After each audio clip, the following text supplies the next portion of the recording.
And I literally just crawl out of the car, go to bed, and I'm there for a couple days. I end up having to go to the doctor, get muscle relaxers and pain medicine and all this stuff, a steroid shot right there.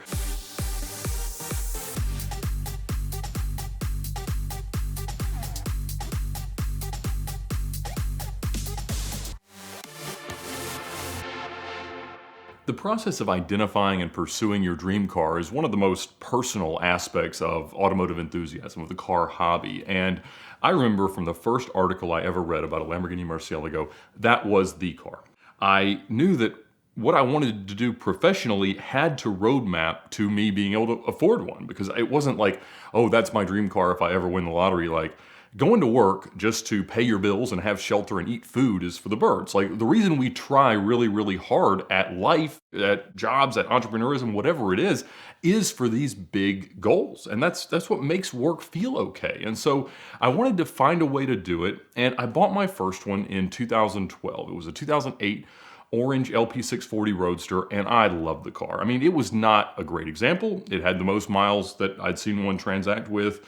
It had a bit of an accident history. It was not in great shape, and it was the cheapest one ever to sell. And I financed every dollar of it, and I was over the moon. Drove it as much as I could for about 2 years, and then ended up trading up into a slightly nicer '07 coupe. And it was a little bit more useful. I drove it about 10,000 miles in a year. And about a year later, I bought the first manual car. 2008 Verde Ithaca, absolutely perfect. I was in the process for finding a car for Edmund Mondi. He just wanted a bright manual LP640. And this was before they were nearly as appreciated. Nobody really knew exactly how rare they were. And there wasn't this thought that they were going to just skyrocket in value. People just really liked them because they were good drivers' cars. And so I found his and shopping for him. One of the guys was kind of on the fence about selling it. A couple weeks later with the green car, he does, and I buy it.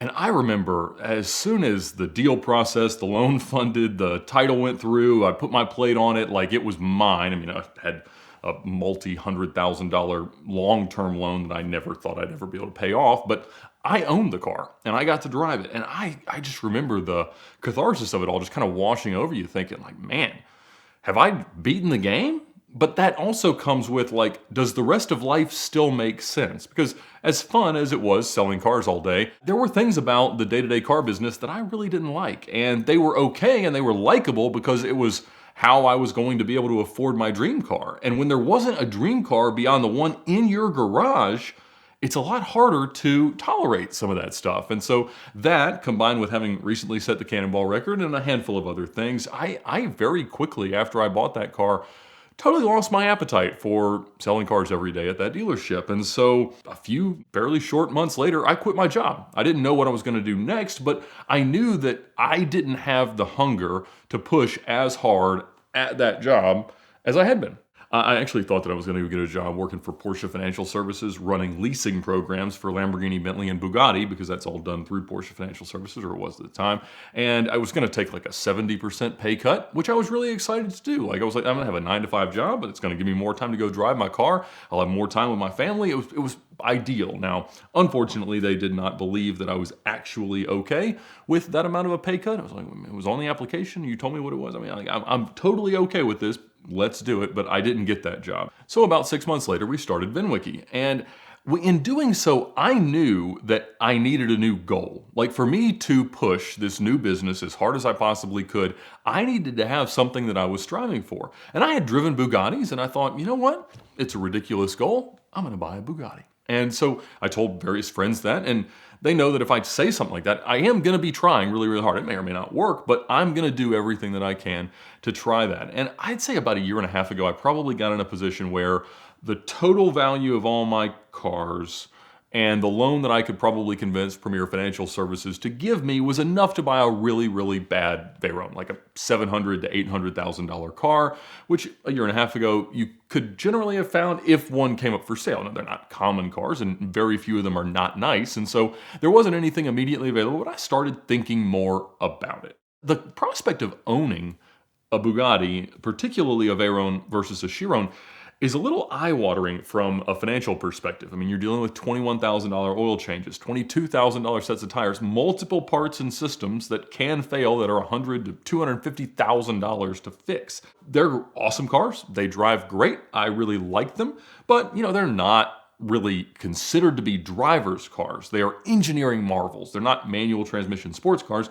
They are hypercars. And there's a lot to be said, particularly from a social media perspective, that there is value in guys like Stradman buying Bugattis because people really appreciate the achievement that it is. But, he still has a manual Mercy. So I got to the point of thinking, all right, this might be possible. And I started to really think, you know what?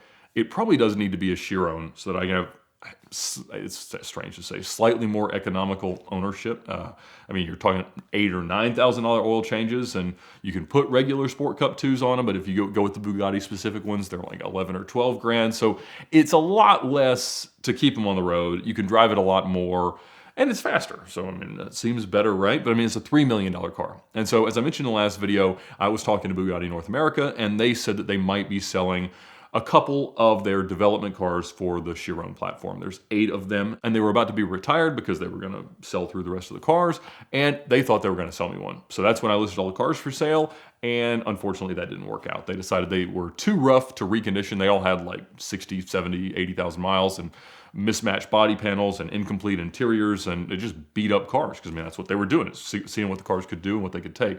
And I thought that sounded perfect. I thought maybe that's like a mid-ones car, and Premier would loan me more money on a newer car, I think. And so, that did not happen. And so, as I said, I decided to buy the matte black LP640 back from Curated, since it never got paid for by the guy who had agreed to buy it.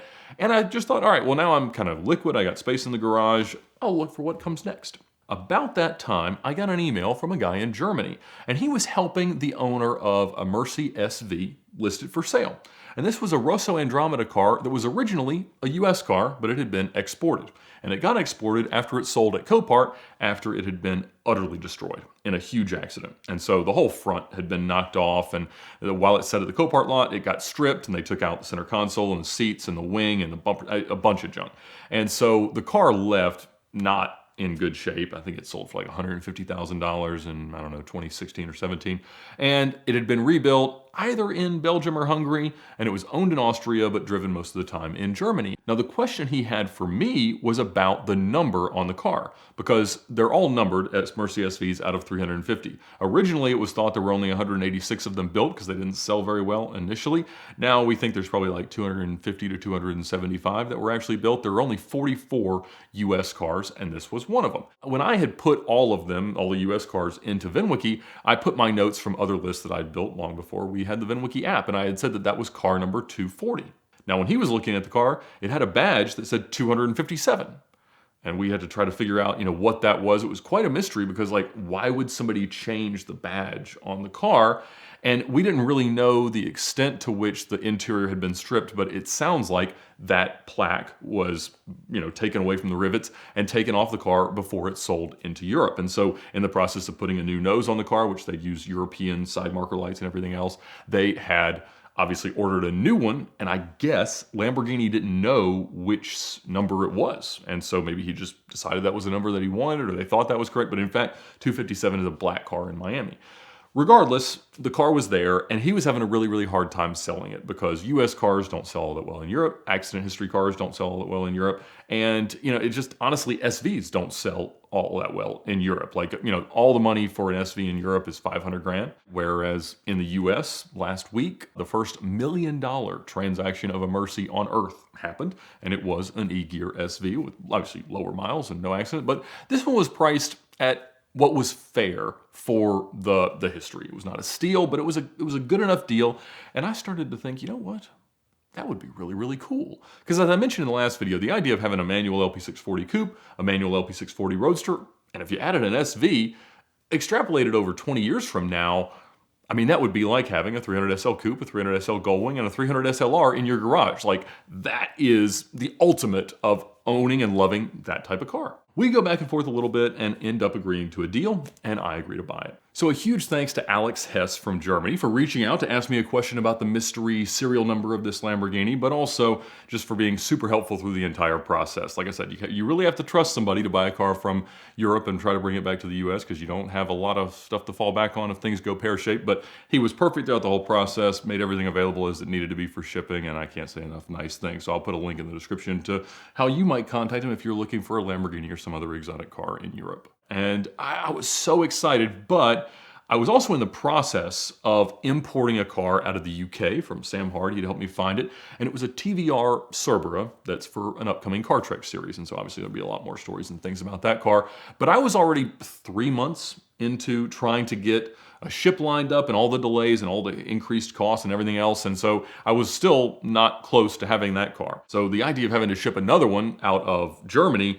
was pretty scary. And so I start talking to my shipping company, who I really love using, Silver Tiger Logistics, and they're like, Ed, coming out of there, we don't have another car to put with it. You're gonna be mid-teens for a single car container shipped from Germany, and it could take 3 or 4 months. We really don't know how long it's going to take right now, and that's not what you like to hear.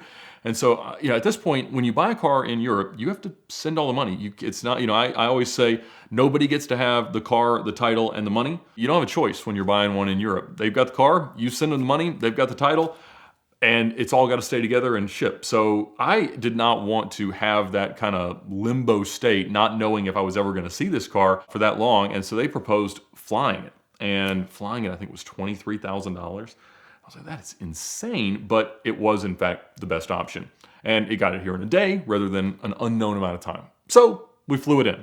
And it flew from Leeds, Germany, by way of a 747 cargo plane, to Hartsfield Airport in Atlanta. I went right down there. I got to walk in and see it all loaded on this rack system. It was on top of a 333 SP, one of the $6 million Ferrari. And there was some other amazing stuff on the same plane, and we were able to get it unloaded. And honestly, I just drove it home. I wasn't really supposed to do that, but I did, and it did just fine. I did not. The car immediately maimed me. In fact, as I was climbing into it on the rack system, they lowered it down, I injured my back in a way I cannot describe. It's been 10 years since I had driven an SV, and they have these carbon fiber racing seats. They're one size and they're not adjustable, very upright, same as an LP generation Gallardo.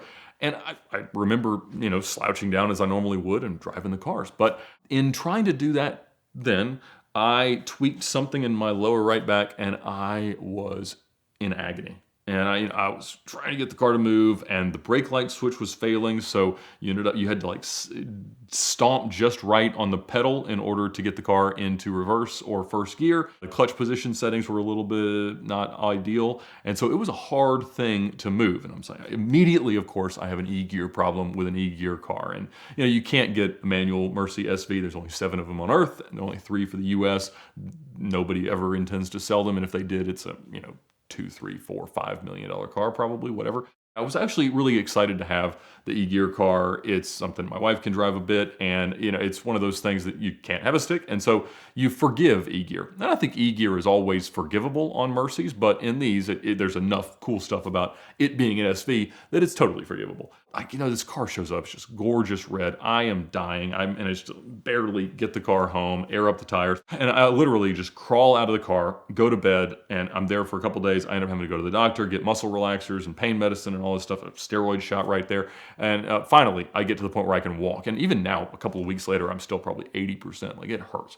Now, of course, even though it was originally a U.S. car, I still had to go to the police station and get it VIN inspected. I had to get the salvage inspection done. I had to get the title translated from German into English. Had to get all these EPA and DOT forms that I probably didn't really have to have. Fortunately, since it was originally a U.S. car, I didn't have to pay all the duties. But the car still has a laundry list of things that it needs to have done. One of the mirrors is broken. That brake light switch is still kind of intermittent, and it's a multi-week ordering process. But ultimately, it's a pretty nice car. They put some terrible Super Veloce stickers along the rocker panels and clear bra over it, and so we had to peel that off, and that was a nightmare. But my guys at AP3 have gone through the car and made it look just absolutely perfect, and it's ready to go. I mentioned in the last video that I bought something that is better than a Bugatti, and it is rarer than a Bugatti. It is almost as fast as a Bugatti. It is a very, very special car, and I think it looks better, and is more of a driver's car than a go a million miles an hour in a straight line car. But regardless, nobody can tell you what the best car is for you, and for me, it is better than a Bugatti, particularly combined with 2 other Mercies that I have less in than a Bugatti. So I love it. It is everything that I want, and honestly, I think I'll probably just own all 3 of the cars forever. They kind of do things a little bit differently, and when I go out in the garage and look at them all there, it makes me very, very happy. Of course, that is unless the El Chapo car turns up, and then I suppose all bets are off. We'd like to thank Patrick Adair Designs for their support of the VINwiki channel this month. Patrick and his team create some of the most amazing rings you've ever seen out of the most interesting materials on Earth, and I guess from space at times, because they do also use meteorites and superconductors and all this crazy stuff, interesting metals, even at times parts from broken exotic cars. This one was made out of some carbon fiber and some aluminum from the barrel of a broken LP640 wheel off a car I used to own. This year we're going to do some more exotic car part collaborations with different ring ideas, so be sure to stay tuned for that. You've also seen Patrick sitting right here in this chair telling some of his best car stories, and he'll be back to tell some more. Patrick has also documented his journey of entrepreneurism and some of their ring projects on his own YouTube channel, as well as some of his amazing car projects. So check them out and visit them at the link in the description below. Use the code VINwiki20 for a 20% discount, and thank them for their support of VINwiki.